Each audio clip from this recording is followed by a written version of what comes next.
So hello guys, welcome back to my channel. My name is Sagar and today we're gonna see how to create a table with unique constant in Snowflake. Okay.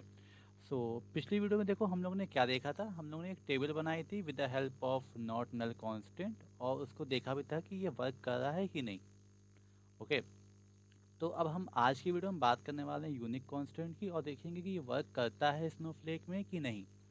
तो देखो unique का मतलब हुआ क्या कि ensures that all values in a column are different. तो अगर हम लेट्स से कि हमारी आईडी है 1, ठीक है, एक रिकॉर्ड ऑलरेडी प्रेजेंट है आईडी 1 करके, अगर हम फिर से आईडी 1 को हम इंसर्ट करवाना चाहेंगे तो वहाँ पे एरर आएगा.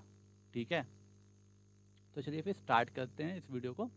तो देखो क्या हुआ, यहाँ पे हम लोग ने इसको कमेंट करके रखा हुआ था. सबसे पहले यहाँ से मैं कमेंट हटाऊँगा और अपनी टेबल को डिलीट करेंगे. तो उसके लिए लिखेंगे ड्रॉप टेबल, टेबल का नाम. तो टेबल का नाम क्या है, टीचर, एंड इसको मैंने ड्रॉप किया. ठीक है. अब देखो हमारे पास 3 मेथड होते हैं कांस्टेंट ऐड करने के. सबसे पहला मेथड क्या है, कॉलम नेम के सामने हम लोग लिख सकते हैं कांस्टेंट का नाम. जैसे कि हम लोग ने यहाँ पे नॉट नल लिखा है तो इसी के आगे हम लिख देंगे यूनिक, एक और कांस्टेंट का नाम. एक तो ये तरीका हो गया करने का. ठीक है, एक ये तरीका हो गया करने का. अब दूसरा तरीका क्या है, दूसरा तरीका होता है कि हम लोग यूनिक यहाँ पे ना लिखें. ठीक है, हम लोग यूनिक लिखेंगे लास्ट में. तो हम लोगों ने लिखा यूनिक. ठीक है, इसको कैपिटल में लिखना चाहिए, यूनिक. एंड देन यहाँ पे हम लोग कॉलम का नाम दे सकते हैं. तो मुझे चाहिए टीचर आईडी में मुझे यूनिक लगाना था तो मैंने ऐसे लिख दिया. करेक्ट. तो अभी हम इसको रन करवा सकते हैं. टेबल बन चुकी है विद यूनिक कांस्टेंट. तो अगर हम डेटा प्रीव्यू में जाएंगे, ठीक है, पहले इसको रिफ्रेश करेंगे एंड टीचर में गए. टीचर में गए हम लोग, प्रीव्यू डेटा में गए, डिटेल्स में गए.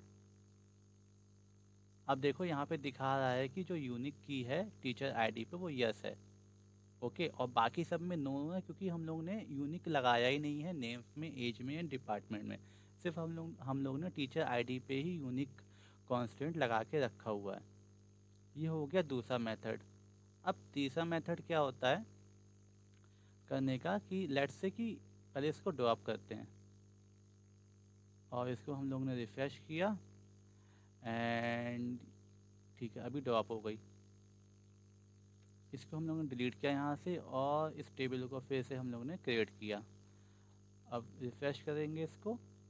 अब देखो यहाँ पे रिव्यू डेटा में गए एंड जब डिटेल्स में गए अभी, ओके, रिफ्रेश नहीं हुआ है.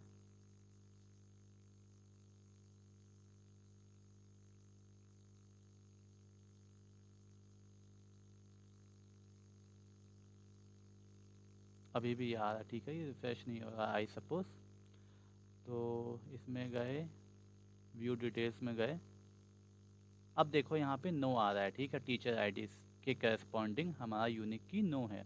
इसका मतलब अभी यूनिक की कांस्टेंट हम लोग ने अपने टेबल में यूज़ नहीं किया है.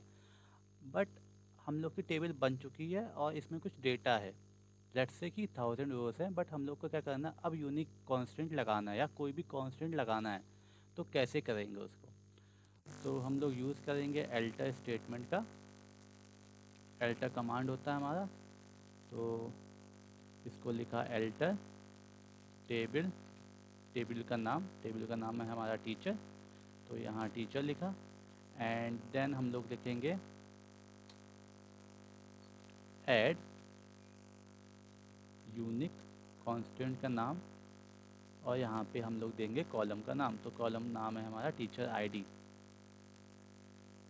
और इसको हम लोग ने रन कर दिया.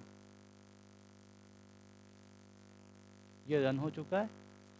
अब अगर हम लोग इसको रिफ़्रेश करेंगे एक बार और यहाँ पे गए एंड देन हम लोग ने व्यू डिटेल्स देखा. अब देखो टीचर आईडी के करस्पॉन्डिंग यूनिक की कॉलम पे यस आ गया. इसका मतलब अब हमारी यूनिक जो कांस्टेंट है यूनिक जो कांस्टेंट है वो ऐड हो चुका है टीचर आईडी कॉलम पे। ओके, ये होता है थर्ड मेथड। ये आप सभी कांस्टेंट पे कर सकते हो, जैसे इंडेक्स हो गया, प्राइमरी की, फॉरेन की, चेक, नॉट नल, सभी में आप कर सकते हो। अब क्या है, टीचर आईडी पे हम लोग ने यूनिक लगा के रखा हुआ है। अब देखो हम लोग क्या करने वाले हैं, सबसे पहले सिलेक्ट स्टार फ्रॉम टीचर करेंगे। अभी के लिए हमारे पास कोई भी डेटा प्रेजेंट नहीं है, ठीक है, कूल। अब हम लोग क्या करने वाले हैं, हम अपना डेटा इंसर्ट करेंगे। तो मैंने ये डिपार्टमेंट को भी यहाँ से कॉपी किया और यहाँ पे पेस्ट किया, और इसके करस्पॉन्डिंग कुछ डेटा मैंने यहाँ रख दिया, लेट्स से CSE, और इसको रन किया,